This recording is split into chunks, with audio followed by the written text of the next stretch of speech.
और अब बात महाराष्ट्र विधानसभा चुनाव की करते हैं। यहां पर भी देखिए 288 सीटें यानी कि सारी सीटों पर वोटिंग जारी है। भाजपा 149, कांग्रेस 101 सीटों पर चुनाव लड़ रही है। शिवसेना एनसीपी में असली नकली की परीक्षा है। मोहन भागवत ने नागपुर में मतदान कर दिया।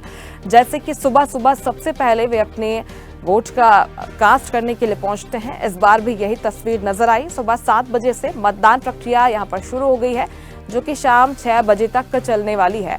महाराष्ट्र के राज्यपाल ने भी मतदान कर दिया है और सभी 288 सीटों पर महाराष्ट्र में आज वोटिंग हो रही है। तस्वीरें नागपुर से आप देखिए।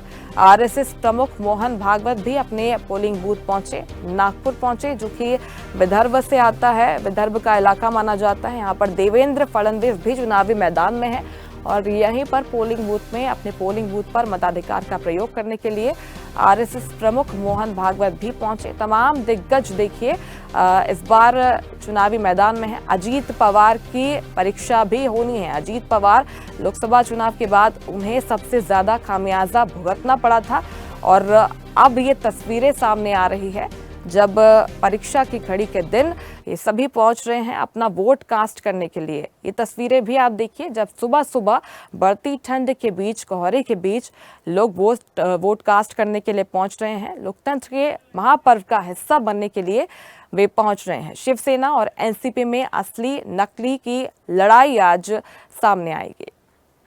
और चलिए ज्यादा जानकारी लेंगे। सहयोगी अशोक कार्के औरंगाबाद से हमारे साथ जुड़ गए हैं। अशोक, आज देखिए परीक्षा की घड़ी है क्योंकि सभी 288 विधानसभा सीटों पर महाराष्ट्र में आज वोटिंग हो रही है। क्या कुछ तस्वीरें, क्या हलचल, बताइएगा।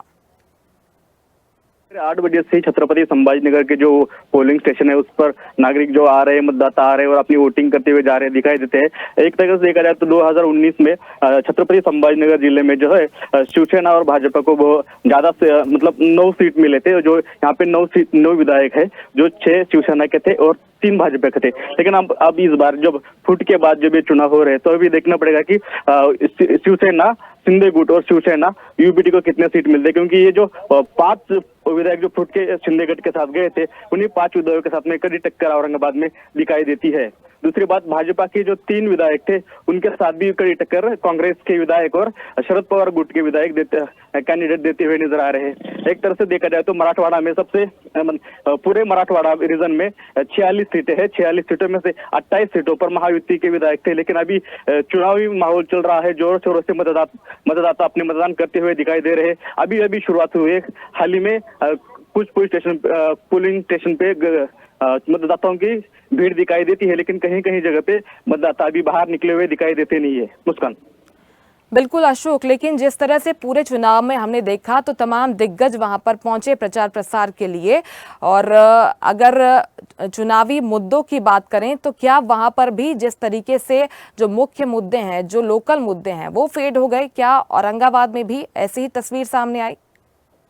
जी नहीं, औरंगाबाद में अगर देखा जाए तो औरंगाबाद शहर में एमआईएम के 2 उम्मीदवार खड़े हैं। इसी की वजह से भाजपा ने औरंगाबाद में कटेंगे तो बटेंगे का नारा दिया था। लेकिन औरंगाबाद का जो बाकी इलाका है, जो ग्रामीण इलाका है, यहाँ पर कटेंगे तो बटेंगे का जो उनका नारा था वो चलते हुए दिखाई नहीं देता है, क्योंकि ग्रामीण इलाकों में जो ग्रामीण मुद्दे थे, जैसे कि किसानों के मुद्दे थे, धान के मुद्दे थे, सोयाबीन के मुद्दे थे, इनके ऊपर और विकास के मुद्दे पर यहाँ की जो चुनावी माहौल है वो गर्माता हुआ दिखाई दिया। साथ ही जो फूट हुई संभाजीनगर के सबसे ज्यादा विधायक शिंदे गुट के साथ गए थे और इसी मुद्दे पर औरंगाबाद के जो 5 चुनाव क्षेत्र है, उन 5 चुनाव क्षेत्र में जैसे कि सिल्लोड हुआ, पैटर्न हुआ, ये जो बिल्कुल ये तमाम लोकल मुद्दे रहे और इन्हीं के आधार पर जनता बाहर निकल रही है और अपना वोट डाल रही है। बहुत शुक्रिया अशोक जानकारी पहुंचाने के लिए आपका।